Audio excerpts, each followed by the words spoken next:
The 10,000 doves released in a ceremony Wednesday for China's National Day underwent unusual scrutiny, each having its feathers and anise checked for dangerous materials, state-run media reports said, reflecting government jitters over possible attacks.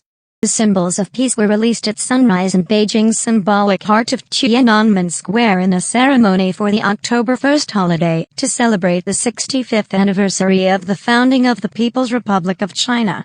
Beijing Domestic Security Police Officer Guo Chunwei was quoted in the Jinghua Times as saying workers checked the wings, legs and anus of each pigeon ahead of time to ensure they were not carrying suspicious material.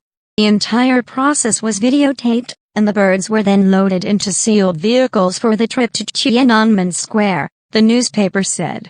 A similar report appeared in the Beijing News, and the People's Daily tweeted about it in English. 10,000 pigeons go through anal security check for suspicious objects Tuesday, ready to be released on National Day on Wednesday.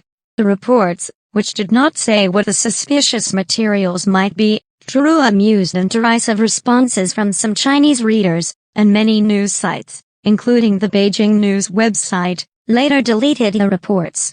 However, the Jinghua Times report and the People's Daily tweet were still visible as of midday Wednesday. Members of the Chinese public responded with sarcasm because they see in the pigeon body searches their own plight in what they consider an oppressive society with tight surveillance, censorship and judicial injustice, independent columnist Zhang Ping said in an editorial that was circulated on social media under his pen name, Changping. The liberty and dignity of citizens are increasingly vulnerable, and can be expropriated at any time, like with the pigeons, Zhang wrote.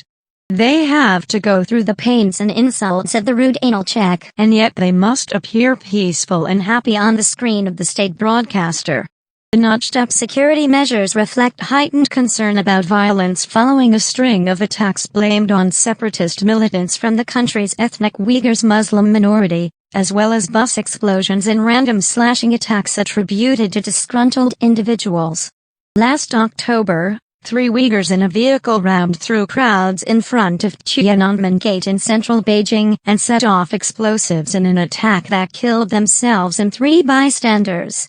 Beijing authorities also are sending police helicopters to monitor highway checkpoints, ring roads within the city, major intersections and areas with heavy traffic, including popular tourist spots such as the Great Wall and the Summer Palace, the Beijing News said. Additionally, the capital has mobilized 850,000 citizen volunteers to help keep a lookout in the city of about 20 million people, the newspaper said.